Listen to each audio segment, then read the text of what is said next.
Ladies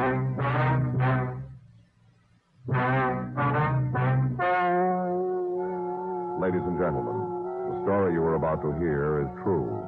The names have been changed to protect the innocent.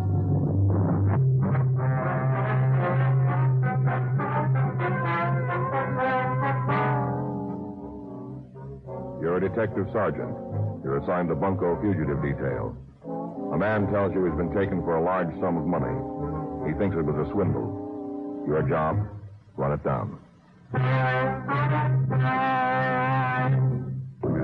The documented drama of an actual crime. For the next 30 minutes, in cooperation with the Los Angeles Police Department, you will travel step by step on the side of the law through an actual case transcribed from official police files. From beginning to end, from crime to punishment, Dragnet is the story of your police force in action.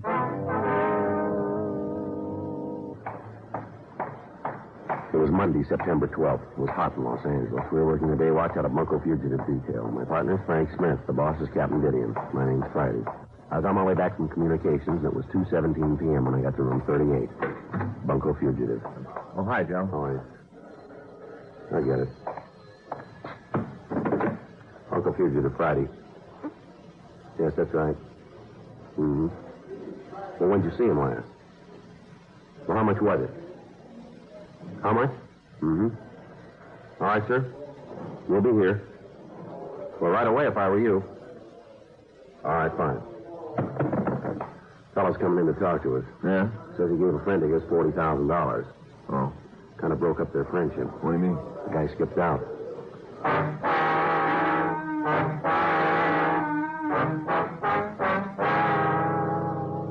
$2:42 p.m. The man who had telephoned came into the office. He told us that his name was Jeff Craner. He said he had a real estate business on Wilshire Boulevard and that his home residence was on Rossmore, near Olympic.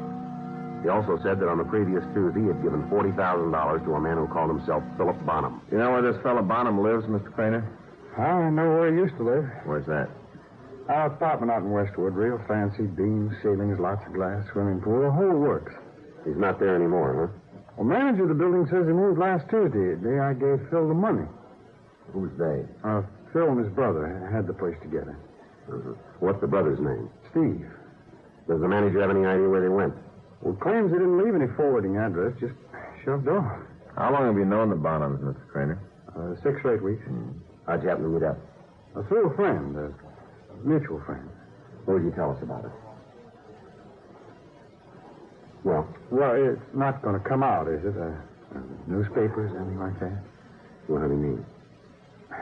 Well, you see, I'm married. Yeah. Now, we haven't been getting along so well for the last year or so, but I'm still married. Mm-hmm. Well, the way I met up with the Bonhams, you see, it was through a girl. Yeah. What was her name? Barbara Wist. Who's she? Oh, just a girl, that's all. Maybe she was in on it, too. I don't know. Anyway, she introduced me to him. About how long have you known her? Oh, but 3 months, maybe, a few weeks before I met them. I see. We got acquainted at an auction. One of those houses out on Beverly Boulevard where they sell off furniture and things from movie stars' houses. Mm-hmm. Used to spend a lot of my free evenings at those auctions. Wasn't any point in staying home, not my wife feeling towards me the way she does. I didn't buy much, just a piece every once in a while. It looked like a bargain. And that's where you met this woman, huh? Yes. Where was she living, do you know? Had a room at a hotel in Hollywood, the Count George. Mm-hmm. So go ahead, Mr. Craner. What happened next? Well, we got to be pretty good friends, and one night she offered to put me in touch with a couple of guys she knew who said they were interested in buying some real estate and that I might as well handle the deal. Well, that's how I met up with the Bonhams. Yes, sir. We went out to their apartment. They're having a little party. A couple more girls were there. On a Friday night, I guess we all got kind of loaded. Next thing I knew, we were all flying down to Vegas for the weekend. Well, we sure had quite a time for ourselves. Stopped at one of the best hotels, Chateau Lafayette. Everybody making a big fuss like the Bonhams were VIPs. Yeah. After that, we had some deals together. Most of them worked out. Whenever they didn't, the Bonhams took care of me anyhow. What kind of deals? Mr. Craner? I guess maybe they weren't, well, strictly ethical, but there wasn't anything illegal about it. Mm-hmm. You've got to cut a couple of corners if you're going to get ahead in this world. Is that right? I'm getting a little tired of this, Sergeant. Sir? You act like I'm at fault, like I'm the one who's in the wrong. Now, you remember it was me that got swindled in $40,000 worth. Mm-hmm. I'm not the criminal, you know. They are. Sure. You want to tell us about the $40,000, Mr. Kramer? If you're all through with these accusations. Go ahead, Mr. Trainee. All right. It was last Tuesday. Phil Bonham called me at my office. Said he had to see me right away about a proposition, a really big one. Mm-hmm. We met for lunch. Bonham said they'd just had word from one of their contacts in Las Vegas. A couple of Eastern gamblers had tapped the casino of the Chateau Lafayette for $250,000. Mm-hmm. Now, the Chateau needed some money, and they needed it fast. So the owners were willing to sell a 5% interest in the hotel for $100,000. Now, Phil said it was a cinch that we'd get our investment back inside of 6 months, and from then on, it was just gravy. Everybody knows how much those hotels in Las Vegas make. So you gave him the money. Yes, I drew it out of the bank that afternoon. Had to be in cash. Did you know the denominations of the bill? They were all hundreds. Mm-hmm. What happened then? I went back to the office, and the Bonhams took off for Las Vegas. At least that's what they were supposed to do. They said they'd call me from there. But when I still hadn't heard anything by Friday, I went over to their apartment and talked to the manager. He said they'd moved out Tuesday at 5 p.m. Why didn't you get in touch with us then? They didn't seem like crooks, not a bit. What were they like? Well, what? Would you describe them for us? Well, Philip's the oldest. He's about 45. Mm-hmm. Light hair, complexion, How big is he? tall, about 6 foot man. Thin, sort of rangy. Mm. What about his brother? Oh, Steve's maybe 3 or 4 years younger. A little shorter, not much though. A little heavier. What color is his hair? Reddish kind. The girl who introduced you to him, you said her name was Barbara Wist? Yes, that's right. How do you spell that? W-I-S-T. You want to describe her, too? Well, it's pretty hard to say how old she is. Guess I'm not very good at judging a woman's age. Well, approximately, then. Oh, 28, 29, 30. Could even be 35. Mm-hmm. Blonde, real light streak across the front. Very attractive. Good company, nice build. Well, you know what I mean. Mm-hmm. Have you tried to get in touch with her since you saw the Bonhams last? Yes, I called a hotel. Well? She moved out last Tuesday morning. Mm-hmm. Well, how are you supposed to know? What? Well, who to trust? They were so darn nice to me, the Bonhams and Barbara. There wasn't any way of figuring that what they were after. They, like you say, that they were just kind of setting me up. Mm-hmm. Well, you had a tip-off. Yes? Well, when? When you thought you were getting something for nothing.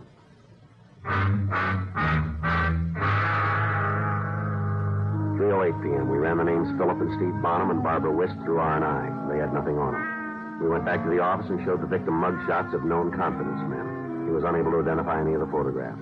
3:32 p.m. We showed him mugs of confidence women. No, not on that page, Sergeant. Uh-huh. Sergeant? My wife won't find out about all this, will she? Not from us. We haven't been getting along for quite a while, but, well, you know, she just wouldn't understand. Mm-hmm. Funny, aren't they? How's that?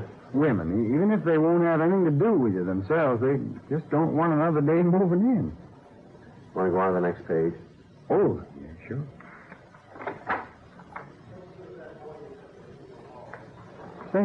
Say now. Yeah? That looks like her. Well, is it? No, I guess not. There's something different there. Sure is a resemblance, though. Mm-hmm. Nobody on this page. Now, wait a minute. That was her. Where? Here, right here, the one I pointed out before. Oh, I see. That's Barbara, all right there. You said there was something different about this woman, didn't you? Well, there is, but now that I think about it, any gal's apt to do that. Do what? Dye her hair.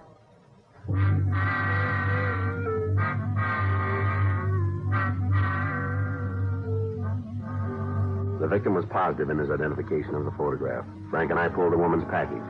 Her true name was Mabel Salton, WFA, 36 years old, 5 feet 4, weight 117 pounds, blue eyes, brunette hair. Her record showed 2 convictions for grand theft and an arrest for suspicion of theft the previous June. 4:15 p.m. We talked to Johnny DeBetta, the officer who had made the June arrest. Yeah, that's right, Joe. Van and I pulled her in. We couldn't make it stick, though. Why not? Well, the victim gave us an ident, but we didn't have enough to hold her on. All she did was introduce the mark to a couple of con men. They did the taking. Mm-hmm. We couldn't prove that she was in on it. The sucker hadn't given her the money. Yeah. Wouldn't cop out either. She's a looker, not a talker. I'd rather tackle a guy any time than a dame like that. Once he decides to keep her mouth shut, you can't get it open with a pair of pliers. What about the guy she was working with? A couple of brothers. Don't remember the names they used offhand. It's in the file, so. Any leads to him? Description, M.O. We put out a local and APB. We couldn't turn them up, though. They must have skipped town. I see. They had a tail for a while, see if she'd lead us to them. Yeah. Nowhere. That's where we ended up. They back in L.A.? They were last week. Make another pigeon? Yeah. And I hope you have better luck than we did. Yeah, we're going to need it. So we've moved on. It won't be very easy to catch up with. No? They got a lot of traveling money. Oh, yeah? $40,000.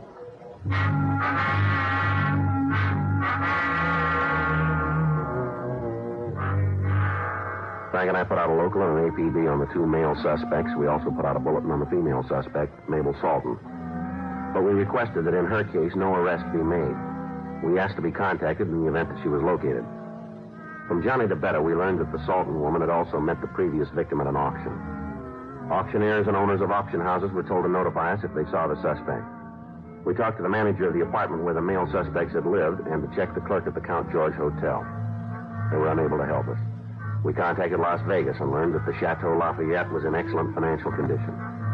We also contacted CII up at Sacramento to see if they could give us an identification of the male suspects. We received a negative response. No new leads developed. 5 weeks passed. Wednesday, October 19th, 9:46 a.m. Bunko fugitive Friday. Yes, sir. That's right. When? I see. Thank you very much. Goodbye. Tencher Auction House out on 3rd Street. Yeah? Auctioneer says he sold a couple of lamps to an old customer last night. Who? Mabel Salton.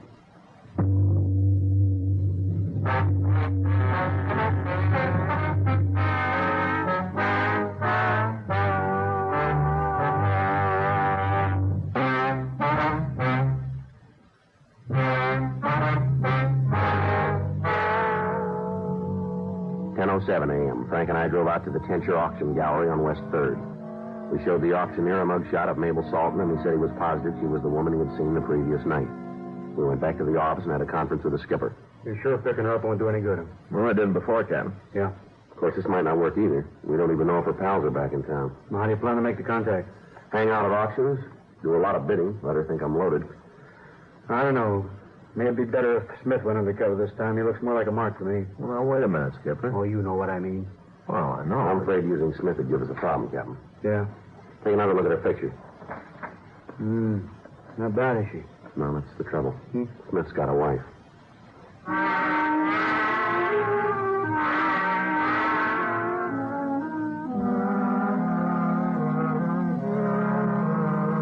Arrangements were made for me to assume the name of Joe Fawcett. I took a room at a hotel in Hollywood and established myself as a businessman recently arrived from Chicago. Auction houses were told that I would be bidding on various items, and if my bid was accepted, the item was to be re-auctioned at some future date, and any loss incurred would be made good. During the next week, I attended 4 auctions. The woman suspect, Mabel Salton, was present at 2 of them. Thursday, October 27th, 9:42 p.m., I attended the 5th auction. It was at the Tencher Galleries. I managed to get a seat next to the suspect. I have $45. I have $25. Who'll make it 30? Who'll make it 30? Come on, ladies and gentlemen. A mirror like this costs over $100 in any retail store. 25. Who'll give 30? 30. Don't forget, ladies and gentlemen, this mirror belongs to one of America's most glamorous actresses, Miss Nora Westcliff. You've all seen her dozens of times on the screen. Here's your chance to buy one of her personal possessions. And don't forget where this mirror was hung. In Nora's bedroom. All right, now who'll make it 30? I have 25. Who'll give 30? 30 here. Thank you, sir. There's a gentleman who appreciates the finer things. I have 30. I have 30. Going once, that's 30. 35. 35 who'll give 40. 35 who'll give 40. How about it, sir? Don't let the little lady take it away from you. If you really want it, it doesn't matter that much to me. Well, that's very kind of you. Are you all done? 35 once, 35 twice. So to the lady for 35. And now, ladies and gentlemen, our next item is a very unusual piece. It was designed especially... Thanks for letting my bid stand. That's all right. Forget it. Is there any way I can pay you back? And this lovely coffee... Maybe you'd let me buy you a drink after the auction. No, that isn't necessary. I didn't really want that mirror anyway. I'd like to. Unless you're busy. No, not a bit. You got a customer. Now, you see how hard it is for them to lift it? Shows you the quality of the model. All right, boys, better set it down now again before you strain yourself. Haven't you done some of the other sales? A couple of them, yeah. I thought you looked familiar. Come to think of it, I remember the things you bought. Is that right? Yeah, very good taste. Thank you. Magnificent center of attention. This is the table for you. The laser is on his back. Cut it especially. I just love these auctions. Of course, I always end up buying a lot of things I don't need. Well, that happens to me, too. And then afterwards, you feel so darn foolish, but there's nothing you can do. By then, it's too late. Yeah, same here. Well, that's true. It isn't properly treated first. But this table will never show a stain no matter what you Yes, want. we have something in common, don't we, Mr. I'm quoting Mr. Fawcett. Joe Fawcett. I'm Mona Eastman. How do you do? Very nice to meet you, Mr. Fawcett. No, the pleasure's all mine.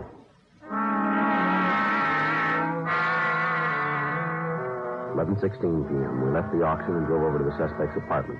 It was on the second floor of a two-story building just off Olympic Boulevard. Bar's right over there, Joe. You'll take charge when I get out of my coat. You bet. Scotch or bourbon? It doesn't matter. Whatever you're having. Hey. Is the ice all melted? No, there's a little left here. That's good. I'm really awfully glad you could drop by. So am I. Where's your drink? Oh, thanks. Well, cheers. Cheers. It's strong enough for you? That's just the way I like it. Why don't we sit down? Sure.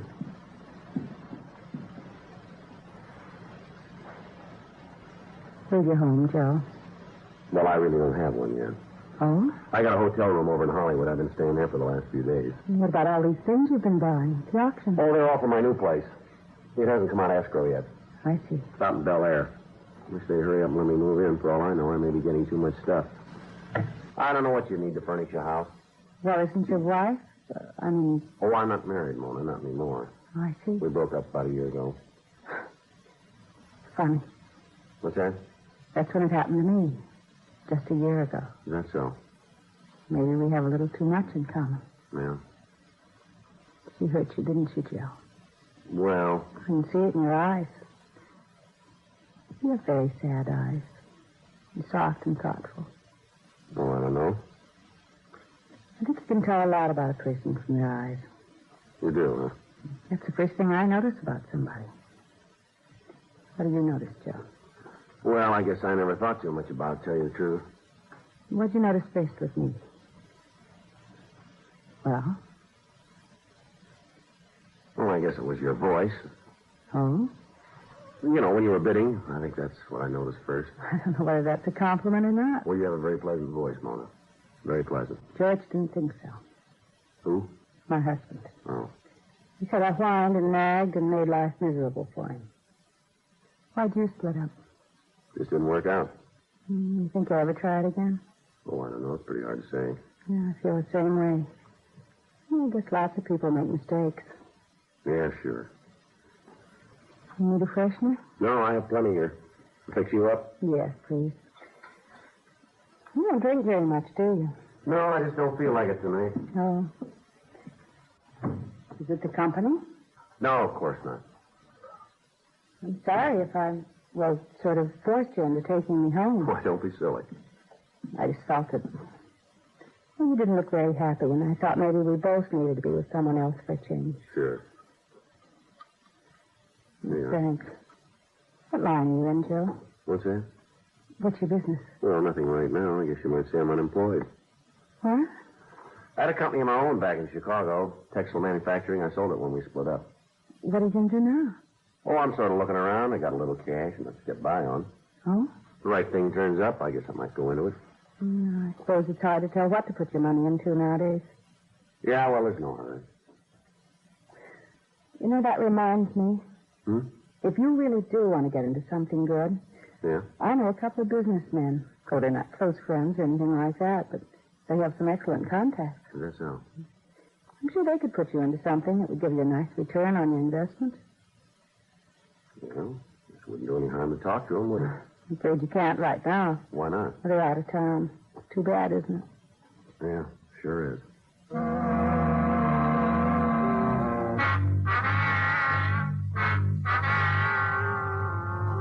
The Salton woman told me she'd let me know as soon as her friends returned to Los Angeles. During the next 10 days, I saw her on several occasions. As far as I could tell, the so-called Bonham brothers were still out of town. Tuesday, November 8th, 8:40 p.m. I was in my hotel room. Hello?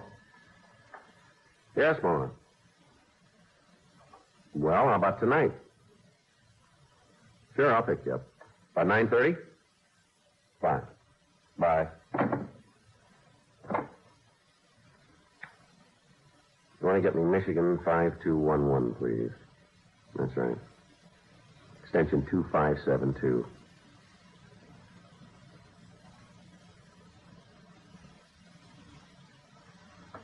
That's right. Extension 2572. Smith there? This is Joe. Yeah, I just heard from her. Better get hold of DeBette and have him stand by. Tonight. Says they just blew into town. Over the phone, the Salton woman had told me her two business acquaintances had returned to Los Angeles. I was to meet them that night. Frank and Johnny DeBette made arrangements to tail my car. 9:28 p.m. I picked up the female suspect. She told me her friends had rooms in the St. Clair Hotel over on Figueroa. We drove over there. It was 9:42 when we arrived. We went up to room 417. She introduced me to two men who matched the description of the male suspects we were looking for. They said their names were Tom and Fred Porst. Sure is nice to meet you, Mr. Fawcett. Mona's been telling us about you. It seems you've made quite a hit with her. Is that so? She told me about you fellas, too. Now you've got to understand one thing. What's that? Anything we discuss in the business line, that is, well, it's got to be confidential. Well, sure. You see, my brother and I, we don't make a practice of taking outside investments, right, Fred? Right. Matter of fact, we don't even need any outside capital at the moment. We've sort of got a surplus. Oh, I see. Well, maybe some other time then, huh? Nice to have met you. Well, what's your hurry, Fawcett? Well, you said that... I said we don't need any capital. Yeah. Well, we might make an exception in your case, though. Oh? On account of Mona. Well, I don't want you to put yourselves out. Something else will turn up. Now, wait a minute. I was just thinking. What's that? Well, it never hurts to spread a good thing around. You got any plans for this Saturday? Well, I don't know. What do you have in mind? Well, I thought we might fly down to Vegas.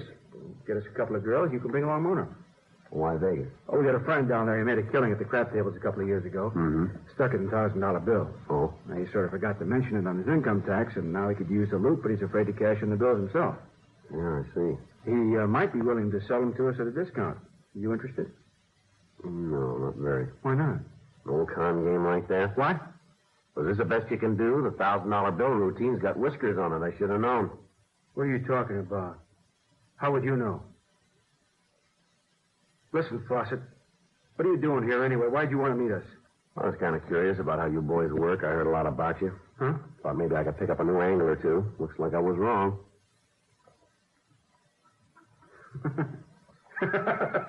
Well, what's the joke? Oh, don't you see? He was just checking up on our pitch. Yeah? Well, he's a con man, too. Oh, you really pulled one this time, Mona, picking a pro for a mark. How was I supposed to know? Well, just one look. You should have been able to tell. Played as a nose on your face. It is, huh?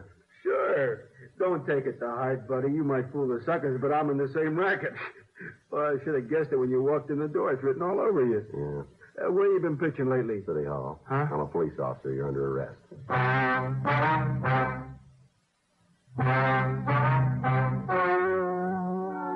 The story you've just heard is true.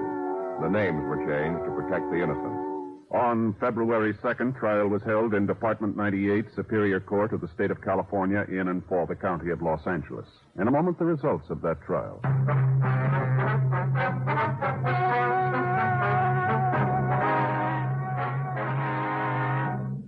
Mabel Harris Salton was tried and convicted of grand theft, one count, and received sentence as prescribed by law. Thomas Herbert Porst and Fred James Porst, alias Philip and Steve Bonham, were tried and convicted of grand theft, two counts, and received sentence as prescribed by law. Grand theft is punishable by imprisonment in the county jail for not more than 1 year, or in the state prison for not less than 1, nor more than 10 years.